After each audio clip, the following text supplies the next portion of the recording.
Henry stared at the message, his hands trembling slightly. He read the words over and over, trying to make sense of the accusation. His heart pounded as doubt crept into his mind, even though part of him didn't want to believe it. He looked at Amara through the glass door of the room, where she sat quietly reading a book the nurse had given her. She looked so calm, so gentle, and yet those words echoed in his head. He walked into the room slowly, unsure of how to begin.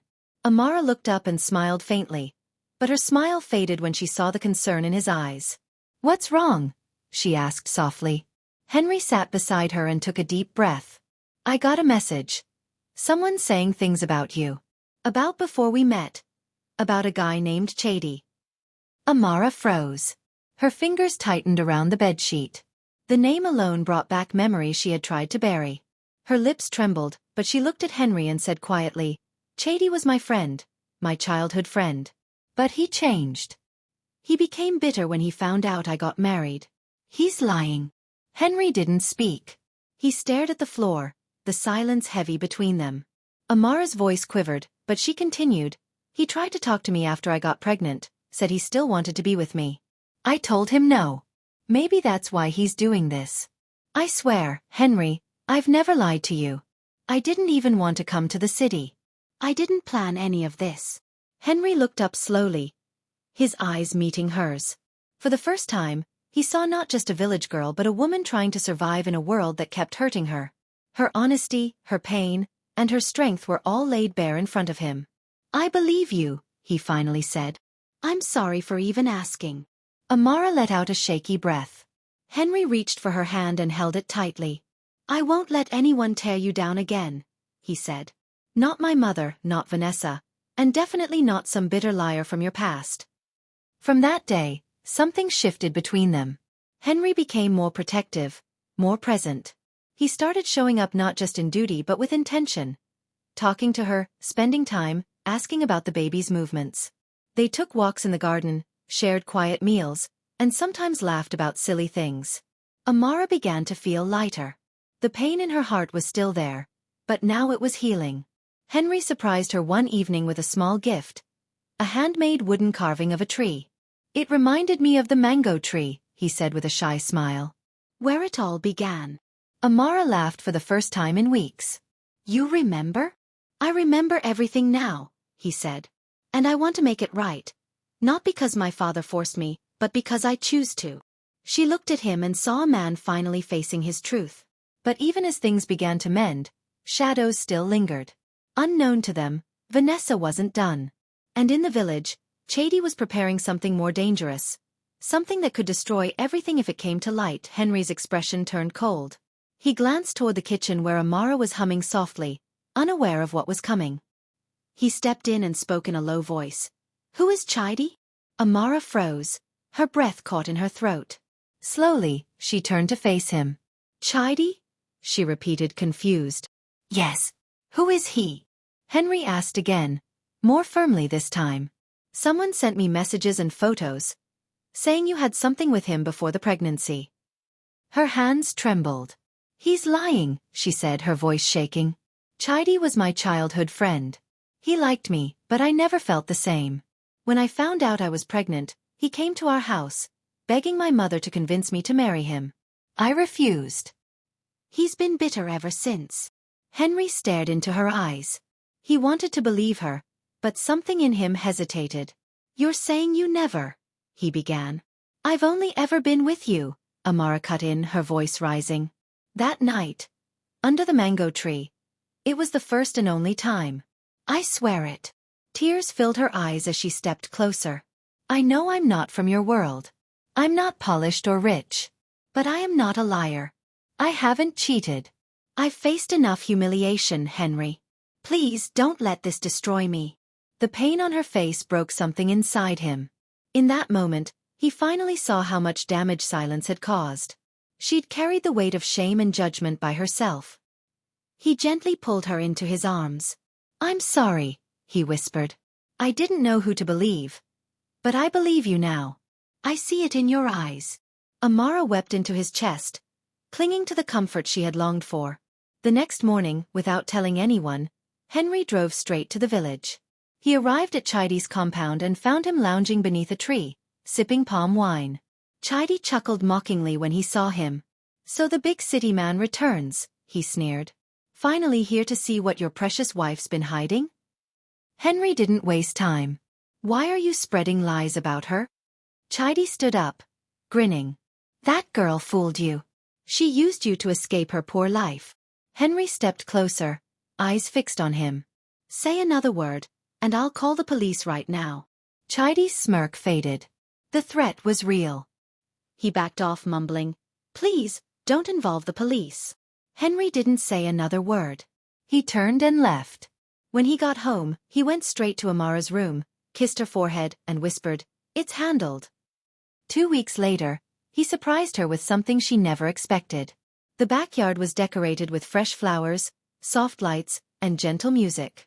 A few kind faces were present: the cook, the gardener, and one of the nurses from the hospital. Amara looked around in disbelief. "Is this really for me?" Henry smiled. "Yes. You deserve this and more. This is just the beginning." Her heart warmed. For the first time she felt seen. But joy was short-lived. That same week, Henry's father collapsed in his office. He was rushed to the hospital. After several tests, the doctor broke the news to the family. It was a mild stroke. He'll recover, but he needs total rest. No business pressure for now. Henry had to take over the company immediately. But not everyone was pleased. His cousin Gerald, who had helped manage parts of the company before, felt threatened. "So now that uncle is ill, you just show up and take control?" he muttered bitterly one day. Henry didn't argue. He focused on stabilizing the business, knowing his father's health depended on it. Gerald had other intentions. One evening, while Amara was home alone, he showed up unexpectedly. Smiling politely, he said, "I just came to check on you." She welcomed him with courtesy. But the moment the housemaid stepped away, his expression changed. He moved closer and whispered something that sent chills down her spine.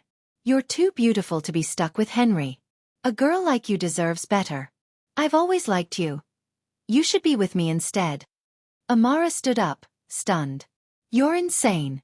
Get out of my house." Gerald chuckled coldly. "You're bold. But remember, I can destroy you and that unborn child with one lie. Think carefully." He left, leaving her shaken. As soon as Henry returned, she told him everything. His face tightened with fury. "That fool had the nerve to say that to you?" He immediately dialed Gerald. "If you ever come near my wife again, I'll ruin you," he warned. Gerald laughed mockingly. "You think you're untouchable? Watch your back." After that, strange things began happening at the company. Documents appeared out of nowhere, money went missing, and fingers pointed at Henry. Whispers spread. Maybe he wasn't ready to lead. One night, the police arrived at the mansion with a warrant. "We received a tip about financial fraud involving the Williams Group. We need to inspect the premises." Amara panicked. Henry remained outwardly calm, but inside, the pressure was crushing. Someone was clearly trying to destroy him. Meanwhile, Gerald was busy convincing board members that Henry was reckless. He married an illiterate village girl, and now the company is in chaos. "That woman is a curse," he insisted. Henry fought hard to prove his innocence, but it became difficult to know who to trust. Through it all, Amara remained by his side. "I believe in you," she said, holding his hand through every storm. Vanessa wasn't done either. Ever since Henry confronted her, she had been burning with rage. It was unthinkable to her that he had chosen a girl from the village, someone with no status or elegance, over her. Feeling humiliated, she decided if she couldn't have him, she would destroy everything he held dear. She reached out to Gerald. "You want the company, and I want him out of my life. Let's help each other," she offered. Gerald smirked. "Then we have the same goal." They plotted together. Vanessa contacted a group of unethical journalists and fed them false stories. Headlines filled with lies surfaced online. Billionaire marries gold digger with a shady past. Amara slept with cousin before getting pregnant. The photos were doctored, but they spread quickly. The gossip blogs exploded. Social media was merciless. Amara was crushed. One evening, Henry came home to find her curled up in bed, tears staining her cheeks. Her phone was open to one of the stories. "They're saying terrible things about me," she cried. "None of it is true." Henry picked up the phone, brows furrowed in anger, and slammed it down. "Enough. I know who's doing this." He stormed out and drove to Vanessa's house. She opened the door with a sly smile, wearing a silk robe. "Look who came crawling back." Henry didn't enter. "End it. Take everything down. Stop the lies." Vanessa folded her arms. "Why should I? So you can go live happily ever after with that unworthy girl?" Henry stepped closer. "You're not hurting me. You're only proving how petty and cruel you are." "I loved you," she snapped. "No. You loved my wealth, my status. That girl you insult? She has more dignity than you'll ever understand." Vanessa's eyes watered, but Henry turned away. "You'll regret this," she warned. "No," he replied. "You will." That same night, Henry posted a statement on his verified social media accounts. "The rumors about my wife are false. She's a good, kind woman. I stand by her completely. Anyone sharing these lies will face legal action. Thank you." The message surprised many. Some deleted their posts, others apologized. But Vanessa and Gerald weren't finished. Gerald called her that night. "We need something stronger, something that'll break him."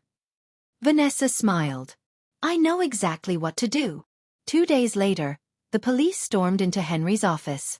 They handed him a warrant and declared he was under arrest for alleged fraud tied to government funds. In front of his employees, he was handcuffed and escorted out. News of the arrest spread like wildfire. Back at home, Amara received a call. "Ma, your husband's been arrested." Her body went numb. She collapsed. She was rushed to the hospital. The doctor ran several tests, then turned to the nurse. "Her blood pressure is dangerously high. We need to stabilize her quickly, for her sake and the baby's." She needed rest. She was almost due, and any more stress could endanger the baby. When Henry was released on bail, he rushed straight to the hospital. Seeing Amara lying weak and pale on the bed shattered him. "This is all my fault," he whispered, holding her hand gently. Amara shook her head slowly. "No, it's not. We'll get through this. Together." Henry wasted no time. He hired top lawyers and investigators, determined to clear his name. Little by little, the truth unraveled.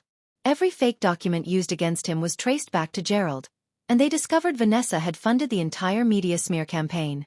Henry's father, now recovering at home, called for an urgent board meeting. During the session, he stood up with a firm voice.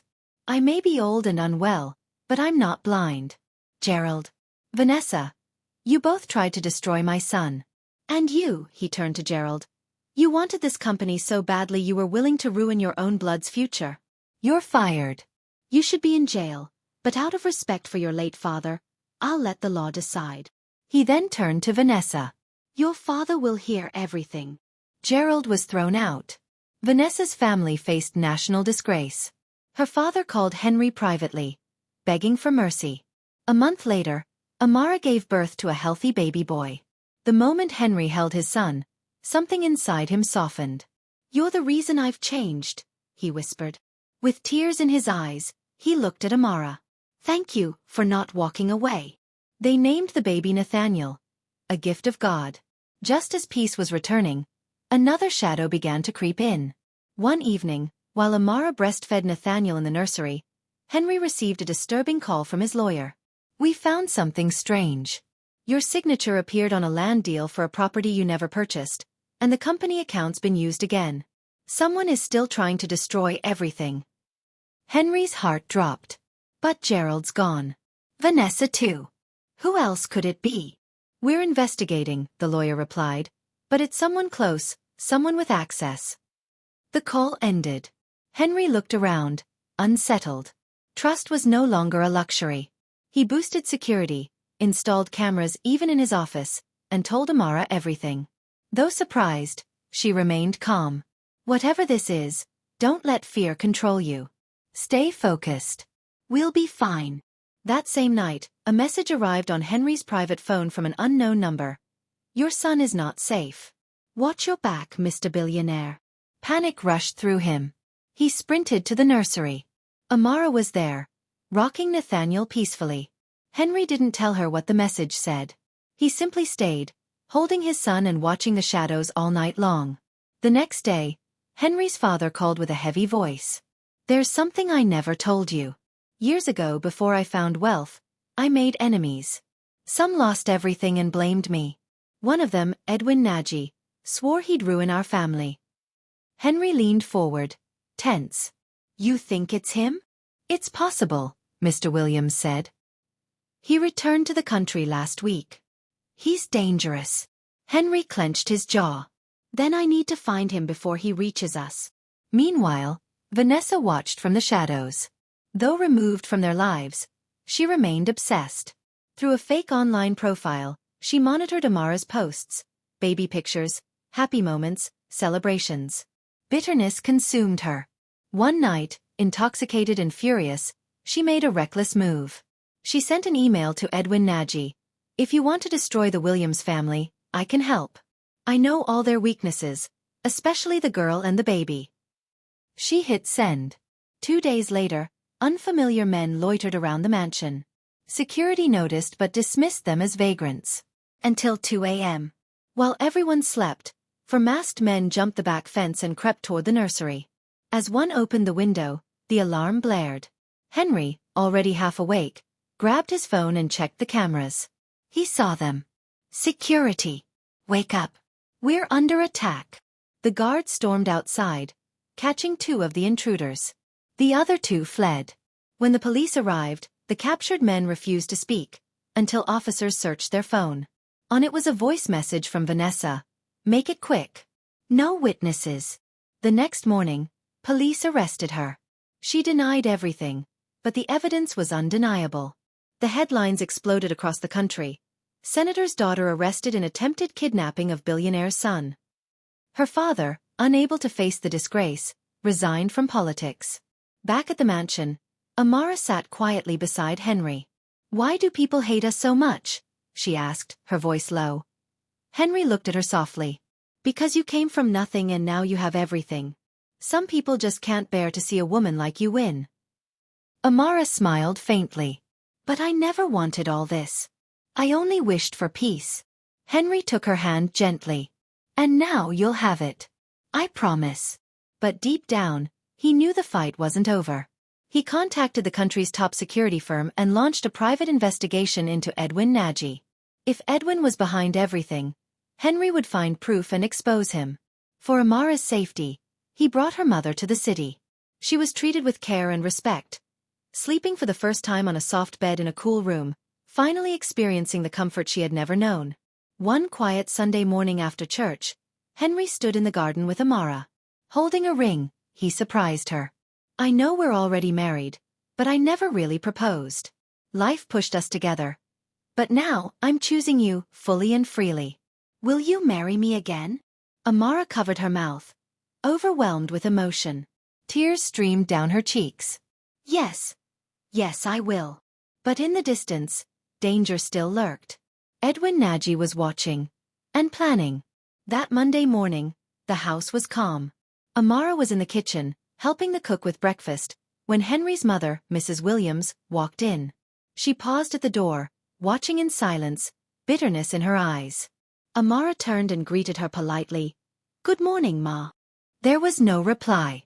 Instead, Mrs. Williams exhaled and spoke with cold contempt. "You're a witch. Since the day my son married you, it's been nothing but trouble. First your pregnancy, then your village drama, the police scandal, now kidnappers. And as if that wasn't enough, you brought your poor, pitiful mother into this house. That's why I never liked people like you. Poor girls who cling to the rich like leeches." Amara's chest rose with emotion as she tried to remain composed. Her eyes filled, but she held back her tears. Then in a calm and steady voice she replied, "With respect, Ma, I love your son deeply. I never asked him for anything. I never forced my way into your family. I came here because I was carrying his child. He made the choice to marry me." Mrs. Williams scoffed. "Spare me. You girls pretend so well. Your mother walked in here like it's a village square, with her wrapper and plastic slippers. What do you really want from us?" Amara's voice trembled slightly, but she didn't back down. My mother is here because your son invited her. She's never disrespected anyone. She raised me alone, with grace and strength. She taught me to be kind and grateful. And I won't allow anyone to insult her. Mrs. Williams clapped slowly in mockery. So now you've grown bold? You're not the shy bush girl I once saw? You think you've arrived. Amara wiped away a tear. If standing up for my mother and myself makes me rude, then so be it. But I won't let anyone drag us down again. I may be poor, but I am not worthless. I am your son's wife, and I deserve to be treated with dignity. Mrs. Williams stared, shocked. The girl she thought weak had finally spoken with strength. You're getting bold, Amara. Don't forget, you're still a guest in this house. I'm not a guest, Amara replied. I'm his wife, and I'm not going anywhere. Just then, Henry walked in. He had heard everything from the hallway. His expression was calm, but firm. Mom, why do you keep trying to push my wife away? He asked. Mrs. Williams turned to him. So now you're taking her side against your own mother? Henry nodded. Yes. Because when the world turned its back on me, she stood by me. She gave me a reason to keep going. She gave me peace. She's the mother of my child. She deserves peace in her own home. Mrs. Williams folded her arms. So I'm the problem now? No, Henry said gently. The problem is pride. You want to control everything, even things that aren't yours to control. But this isn't your marriage. It's mine. Without another word, Mrs. Williams turned and left the kitchen. Henry wrapped his arms around Amara. I'm sorry, he whispered. You shouldn't have to go through this again. I just want peace, Amara said softly, holding back tears. I'm tired of all the fighting. I know, Henry said. And I swear, no one will ever treat you like that again. Not even my mother. Later that evening, Henry sat down with his mother in the living room. Mom, he began, if you can't respect my wife, I'll have to ask you to leave for a while. She gasped. You'd throw your own mother out? For the sake of peace in my home, he answered. Yes. Mrs. Williams looked at him for a long moment, then slowly stood. You've changed, Henry replied. No, I've grown. She picked up her bag and left in silence. On the outside, she held her pride, but inside, she was shaken. Her son had chosen his wife. And for the first time, she wondered if perhaps she had gone too far. Elsewhere, Gerald sat alone in a cheap hotel room, a shadow of the man he used to be. No more expensive suits, no sleek cars, only sweat and resentment. He clenched his fists. They took everything from me, he hissed. Me, Gerald Williams. That girl entered our family like a curse. I lost it all because of her. He picked up his old phone and made a call. It's time. Bring the explosives. No more delays. Together with one of Edwin's men, Gerald planned to destroy the new company headquarters Henry had just opened in Lagos. The event was only 2 days away. If the building went down, Henry's career would be over, his reputation shattered. But Gerald didn't know Henry had already taken precautions. Private security had been monitoring him since his dismissal. One of the guards followed him to the hotel and reported everything. At the same time, Edwin had begun planning to kidnap Amara and Nathaniel. Not for ransom, but to break Henry's spirit. The child is his future, Edwin told his accomplice. If I take that from him, I win. But like Gerald, Edwin had no idea he was being watched. The night before their planned attacks, both men received anonymous packages at their hideouts. Inside were fake invitations to a final planning meeting with new allies. They took the bait. When they arrived at the abandoned warehouse, they were stunned to find police officers, soldiers, and Henry standing there, waiting. Gerald tried to escape but was quickly tackled. Edwin stood frozen, unable to process what was happening. Henry walked up. You were my cousin, Gerald. You had so much. But it was never enough. As Gerald was dragged away, he shouted, I'll be back. I'll destroy you all. Henry turned to Edwin. You tried to tear apart my family. But you failed. The officers arrested Edwin without resistance. He said nothing, just stared, defeated. The news spread fast. Billionaire Henry Williams escapes deadly plot by cousin and business rival. dominated headlines. That week, Henry visited the prison one final time. Gerald sat behind the glass, pale and defeated. "Why?" Henry asked quietly. Gerald looked down. "Because it should have been me, not you." Henry nodded slowly. "Envy always destroys those who carry it. Goodbye, Gerald." And with that he walked away, never looking back. Peace returned to the mansion. The air was lighter. The silence no longer felt threatening. Amara was in the garden one morning when she heard someone behind her. She turned. It was Mrs. Williams. This time, her face looked different. No anger. No pride. Just humility. "Can we talk?" she asked gently. Amara stood, surprised. Mrs. Williams took a slow breath. "I was wrong," she said. "I judged you unfairly. I insulted your mother. I let pride guide me. But you never cursed me. You never fought me. You stood strong. And I'm sorry. Please, forgive me." Amara's eyes welled with tears. She stepped closer. "Ma, I forgave you a long time ago. I was just waiting for you to forgive yourself." Mrs. Williams pulled her into a hug. A real, warm, motherly hug. "I was afraid," she admitted. "Afraid my son would forget me. But now I see, you didn't take him from me. You helped him become better." From that day everything changed. Mrs. Williams softened. She invited Amara's mother for tea, for long walks, and treated her with respect. The house that once felt divided now felt like home. Henry and Amara renewed their vows in a quiet garden, under the sun, surrounded by those who loved them. This time, it was love, not pressure, that brought them together. As they exchanged rings, Henry whispered, "Life didn't bring you to me by accident. You were sent to show me what real love looks like." Amara smiled, tears in her eyes. "And I didn't lose myself. I found my voice." In that moment, after all the storms and scars, they knew their love had been tested, but it had won. Dear viewers, what lesson did you learn from this powerful story? Let us know in the comments. If you felt touched by their journey, give this video a thumbs up, share it, and don't forget to subscribe and turn on notifications. Thank you for watching, and may peace be with you.